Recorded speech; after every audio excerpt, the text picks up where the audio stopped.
के लिए राफेल के क्या है मायने, अंबाला में ही तैनाती क्यों?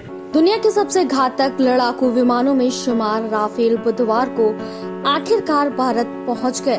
फ्रांस के मेरिग्नैक एयरबेस के करीब 7,000 किलोमीटर सफर तय करने के बाद दोपहर करीब 3:10 पर वायुसेना के अंबाला एयरफोर्स स्टेशन पर पहला राफेल विमान उतारा।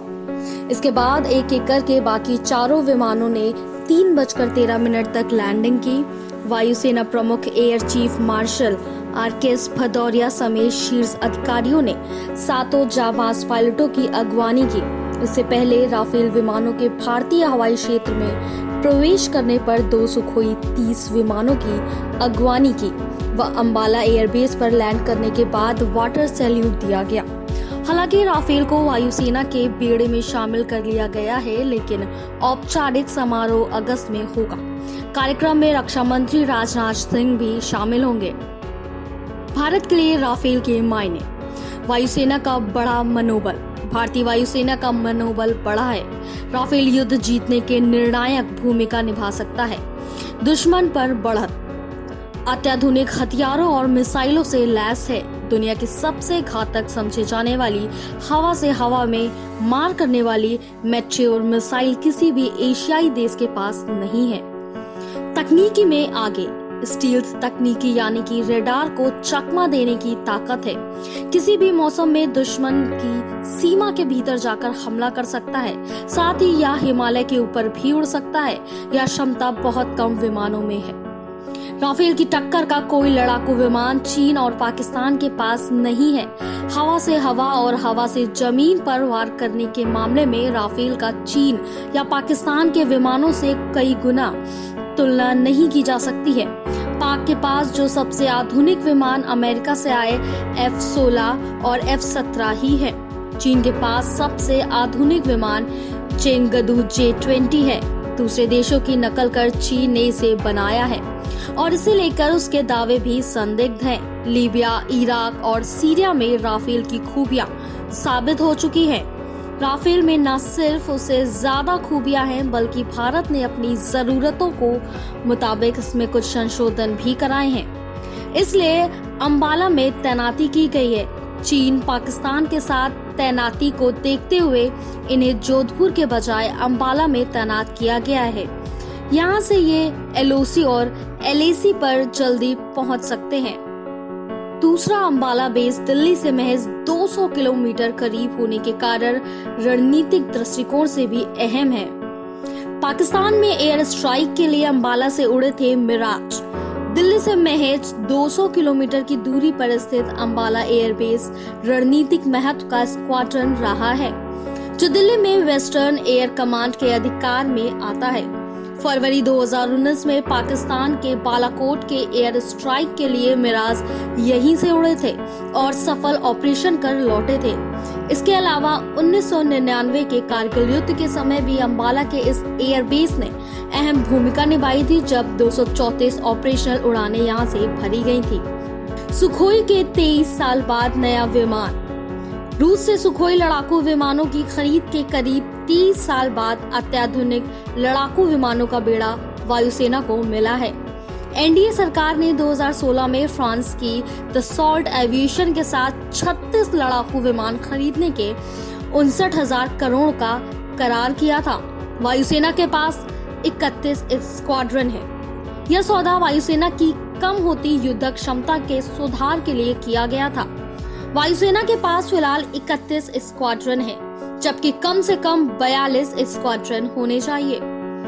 निर्विवाद ट्रैक रिकॉर्ड वाला राफेल सबसे उन्नत लड़ाकू विमानों में शामिल। इन विमानों में 3 एक सीट वाले जबकि 2 विमान 2 सीट वाले हैं। इन्हें अंबाला की 17वीं स्क्वाड्रन में शामिल किया गया है, जिसे गोल्डन एरोज के नाम से भी जाना जाता है। इन विमानों के वायुसेना में शामिल होने से चीन और पाकिस्तान पर भारत के हवाई युद्धक क्षमता में बढ़त हासिल होगी। राफेल को भारत लाने वाले वो हीरो जिन पर गर्व कर रहा है परिवार और पूरा देश। राफेल लड़ाकू विमान बुधवार को भारत पहुंच रहे हैं। फ्रांस से मिले 5 विमानों की पहली खेप UAE के रास्ते अंबाला एयरबेस पर पहुंचेगी। अंबाला में विमानों के स्वागत के लिए खास तैयारी है। साथ ही वायुसेना की ताकत बढ़ने से देश का जोश भी बढ़ा है। इस बीच जो भारतीय वायुसेना के पायलट इन विमानों को भारत ला रहे हैं, उनके घर और गांव में गर्व का माहौल है। विंग कमांडर अभिषेक त्रिपाठी राफेल को अंबाला लाएंगे। उनका परिवार जयपुर में रहता है, जहां वो बड़े हुए और अपनी पढ़ाई पूरी की, लेकिन उनके पैतृक गांव हरदोई में भी खुशी का माहौल है और हर कोई उन पर गर्व कर रहा है। यहाँ रहने वाले रिश्तेदार ने अभिषेक की तारीफ की और गर्व जताया। जाने दुश्मनों पर वार पलटवार के लिए कब तक होगा तैयार। फ्रांस से इन विमानों ने मंगलवार को उड़ान भरी थी, जिसके बाद यूएई में कुछ वक्त के लिए रुके। बुधवार सुबह वहां से उड़ान भरी गई, जिसके बाद ये भारत के लिए रवाना हुए। ओमनी रोल एयरक्राफ्ट है। राफेल एक ही उड़ान में पूरा कर सकता है कई मिशन। इस ऐतिहासिक मौके पर वायुसेना प्रमुख आर.के.एस. भदौरिया भी अंबाला में मौजूद रहेंगे। हालांकि वायुसेना में फाइनल इंडक्शन भी होगा, क्योंकि वो प्रक्रिया अगस्त के आखिर में की जाएगी। इस दौरान प्रधानमंत्री नरेंद्र मोदी भी बतौर मेहमान उपस्थित रहेंगे। कैसी है राफेल की ताकत, जाने इससे जुड़े कुछ अहम सवाल और जवाब। देश को लंबे वक्त से जिसका इंतजार था, वह घड़ी आज पूरी होने जा रही है। लड़ाकू विमान राफेल की पहली खेप आज अंबाला पहुंच रही है। पहली खेप में 5 लड़ाकू विमान भारत पहुंच रहे हैं। इसके लिए भारत ने फ्रांस के साथ एक रक्षा समझौता किया है, जिसके तहत ये विमान चरणबद्ध तरीके से भारत को सौंपे जाएंगे। राफेल से जुड़े कुछ सवाल पर नजर डालते हैं। राफेल की ताकत। राफेल का कॉम्बैट रेडियस 3700 किलोमीटर है। कॉम्बैट रेडियस यानी अपनी उड़ान स्थल से जितनी दूर विमान जाकर सफलतापूर्वक हमला कर लौट सकता है, उसे विमान का कॉम्बैट रेडियस कहते हैं। भारत को मिलने वाले राफेल में 3 तरह की मिसाइल लग सकती है। हवा से हवा में मार करने वाली मेट्योर, हवा से जमीन में मार करने वाला स्कैल्प और हैमर मिसाइल से लैस होने के बाद राफेल दुश्मनों पर बिजली की तरह टूट पड़ेगा। चीन के J-20 से बेहतर राफेल 1 मिनट में 18,000 मीटर की ऊंचाई पर जा सकता है, या पाकिस्तान के F-16 या चीन के J-20 से बेहतर माना जा सकता है। भारत ने अपनी जरूरत के हिसाब से इनमें हैमर मिसाइल लगवाई है। हैमर यानी highly agile modular munition extended range, एक ऐसी मिसाइल है जिनका इस्तेमाल कम दूरी के लिए किया जाता है। ये मिसाइल आसमान से जमीन पर वार करने के लिए कारगर साबित हो सकती है। फ्रांस से समझौता।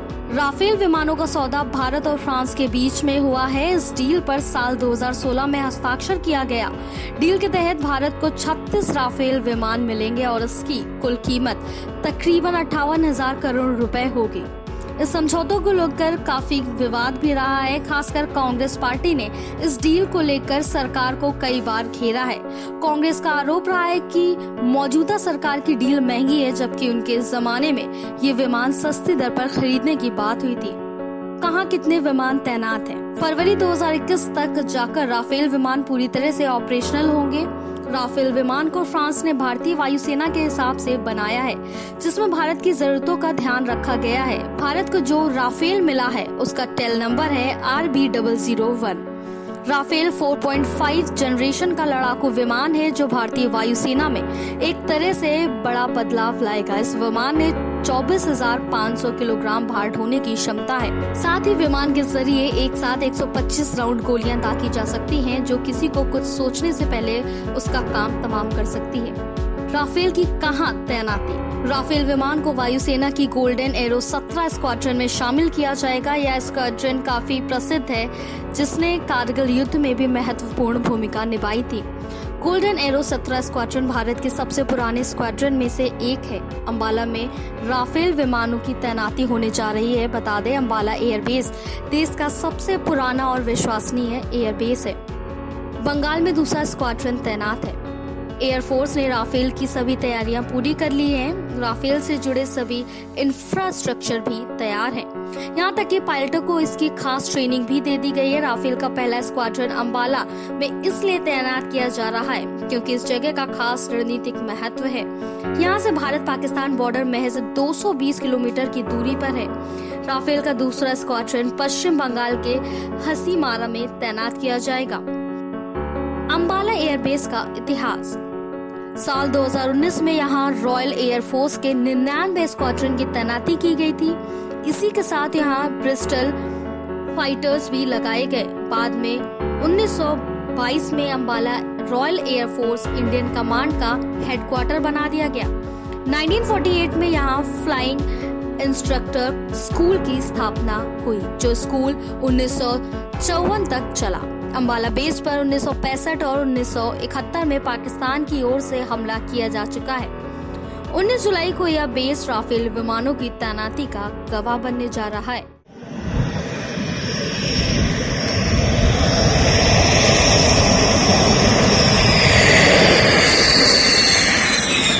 और अगर आपको ये वीडियो पसंद आया हो तो लाइक, सब्सक्राइब और शेयर जरूर करें।